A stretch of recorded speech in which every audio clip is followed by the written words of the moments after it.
Hi folks, thanks for tuning in. Today you're going to see a quick review of a classic 40-year-old gun. This is the Remington 870 Special, also known as the Special Field. Different than your regular Wingmaster, you got a straight pistol grip. One thing I want to mention here, if you look at the magazine tube and you've got an 870, this tube holds three 3-inch shells or 2 3/4-inch shells. Doesn't hold 4, so the whole gun is 3 plus 1, a total of 4 shells that you can get in here. We'll get started here in 1 second. Please consider hitting like and consider subscribing. Thank you. When you look at the gun up close, you see it has a lot of commonality with the 870 Wingmaster. And by that I mean it has the Wingmaster level of polish and blue on the metalwork and a chrome-plated bolt carrier. It has checkered cut checkering on the fore end and on the butt, but it does have a straight pistol grip, or known as a Prince of Wales pistol grip. When you look at this side, hopefully you can see that, it reads 870 Special, although this was often cataloged as 870 Special Field. This is an older gun, so it has the classic black walnut stock. It has pretty much a solid Remington recoil pad. Not very soft, but it keeps it from slipping off your shoulder. The gun is also highly polished and blued, all the metal work, and I'm hoping that this is coming in. Here we go. The gun is marked for 2 3/4-inch as well as 3-inch shells, so it is a Magnum receiver.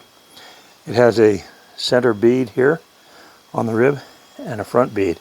So if you line both beads up and you see nothing but bead and no rib, that shows you that you've got a pretty much straight line to your target. 21-inch barrel. This one is a fixed improved cylinder. It's stamped on the barrel. It's a little hard to read. The first 4 years of this, it came out in 84, so 85, 86, it had fixed chokes. Later, 86, Remington started going to rem chokes on their 26-inch barrels and their 28-inch barrels. It was a little bit later before they started doing that to the other length barrels in their outfit. It's marked Special. Now, it's not a special field, and it's not a special purpose. It's just marked Special. One thing about the guns that are highly polished like this. Oh, another thing, the trigger guard here.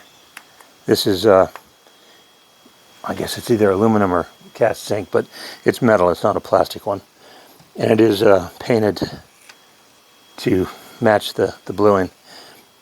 On a gun like this, it takes extra work to polish this down, give it a high gloss blue like that, both the barrel and the receiver and the magazine tube.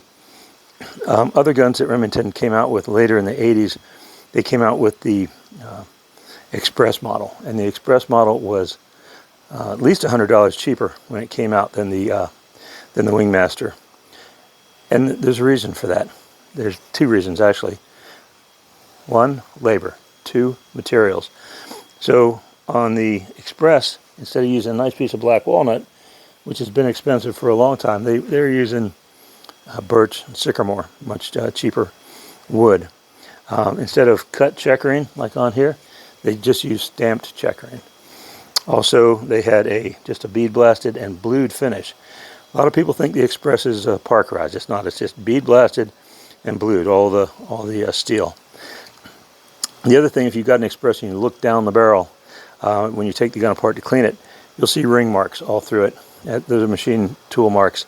As the shot wad and the plastic that's carrying that goes down the barrel, it leaves a lot of plastic behind. So the cheaper guns foul easier, get dirty quicker than the highly polished guns. So part of the reason for that.